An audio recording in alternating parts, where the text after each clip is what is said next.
Католическата църква и нейните божествени в кавички правомощия. Цитати от католически медии и от изказвания на католически служители. Правомощието на църквата е илюстрирано най-ясно от писанията, защото от една страна тя ги препоръчва, обявява ги за божествени и не ги предлага за четене, а от друга страна законовите предписания на писанията, дадени от Господ, са прекратени по силата на същото това правомощие. Съботата, най-славният ден в закона, е била променена в Господния ден. Тези и други подобни въпроси не са прекратени по силата на Христовото учение, защото Той казва, че е дошъл да изпълни закона, а не да го разруши. Но те са били променени по правомощието на църквата. Гаспаре де Посо, архиепископ на Реджо, Тренски събор, 1562 година. Не е ли всеки християнин задължен да освещава неделята и да се въздържа на този ден от ненужен робски труд? Не е ли спазването на този закон сред най-забележителните ни свещени задължения? Но вие можете да прочетете Библията от Битие до Откровение и да не намерите един единствен ред, упълномощаващ освещаването на неделята.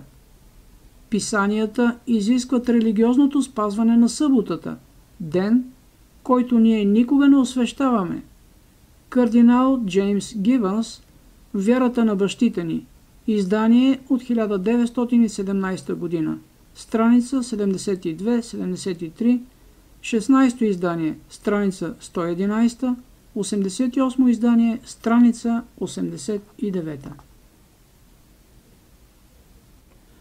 Например, никъде в Библията не откриваме, че Христос или апостолите са заповядали почивния ден да бъде променен от събота в неделя.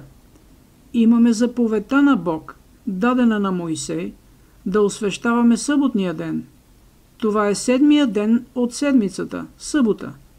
Днес повечето християни пазят неделята, защото тя ни е била открита от Римокатолическата църква извън Библията.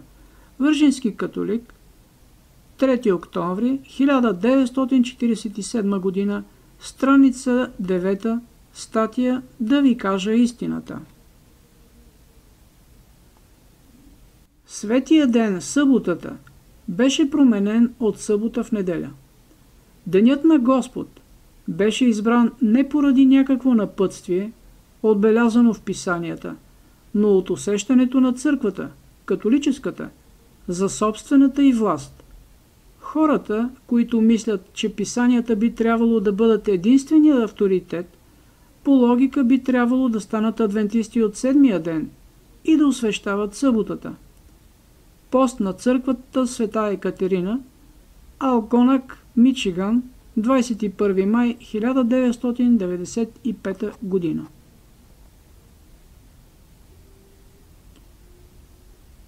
Добре е да напомним на презвитерианците, баптистите, методистите и на всички останали християни, че Библията никъде не подкрепя тяхното убеждение за спазването на неделния ден. Неделята е установена от Римокатолическата църква и всички онези, които я освещават, изпълняват заповед на Римокатолическата църква. Свещеник Брейди, в отговор на запитване на кралица Елизабет, Ню Йорк Нюс, 18 март 1903 година. Те, протестантите, считат за свой дълг да освещават неделята. Защо? Защото католическата църква им казва да правят това. Те нямат друга причина. Спазването на неделята по този начин става църковен закон, изцяло разграничен от божествения закон за съблюдаването на съботата. Авторът на неделния закон е католическата църква. Църковен преглед, февруари 1914 година. Католическата църква беше тази, която е преместила тази почивка в неделя, в памет на възкресението на нашия Господ. Така съблюдаването на неделята от протестантите е почит, въпреки желанието им, която те отдават на авторитета на църквата, католическата. Монсеньор Луи Сегур, Откровен разговор за протестантизма днес, страница 213. Ако протестантите желаеха да следват Библията, те би трябвало да се покланят на Бог в съботния ден, защото Той е събота. Спазването на неделята, те следват закон на католическата църква. Албърт Смит, юридически съветник на кардинала на архиепископската епархия на Балтимор. Писмо от 10 февруари 1920 година. Практически всичко, което протестантите смятат за съществено или важно, са получили от католическата църква. Протестантският ум изглежда не осъзнава, че приемайки Библията и спазвайки неделята, празнувайки Рождество и Великден, те приемат авторитета на говорителя на църквата, папата. Неделен гост, Our Sunday Visitor, 5 февруари 1950 година.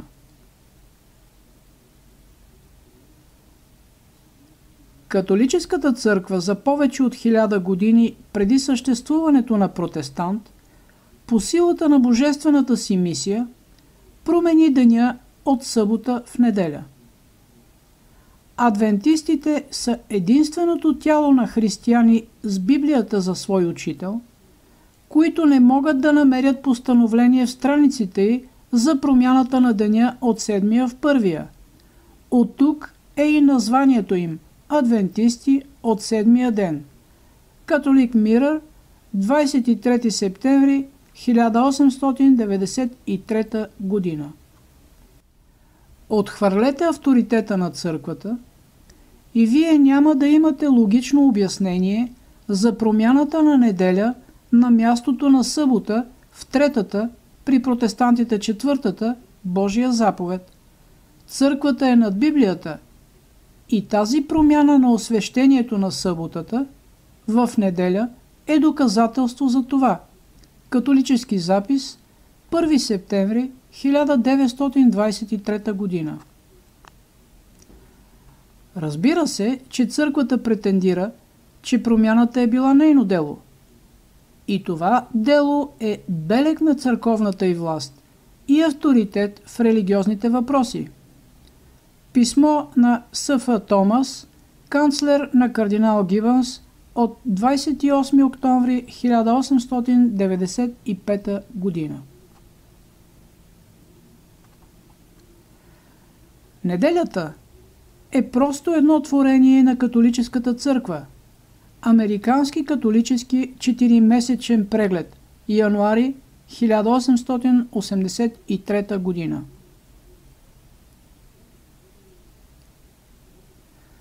Църквата, католическата, промени спазването на съботата в неделя по правото на божественото, непогрешимо правомощие, дадено и от нейния основател Исус Христос. Протестантът, претендиращ, че Библията е единственото ръководство за вярата, няма постановление за спазване на неделята. По този въпрос, адвентистът от седмия ден е единственият принципен протестант. Секция за въпроси, Универсален католически бюлетин, 14 август 1942 година, страница 4. Църквата направи светия ден неделя, до голяма степен, защото тя беше седмичният празник на Слънцето. Понеже беше категорична християнска политика да се заемат езическите празници, скъпи за народа по традиция, и да им се придава християнска значимост. Артър Уейгъл, Езичеството на нашето християнство, Ню Йорк, 1928 година. Страница 145.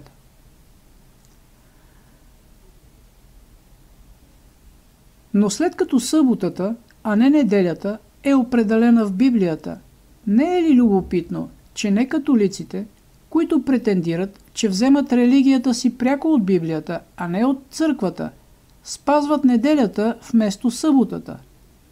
Да, разбира се, несъвместимо е, но тази промяна беше направена около 15 столетия преди да бъде роден протестантизмът и по това време обичаят беше спазван всеобщо.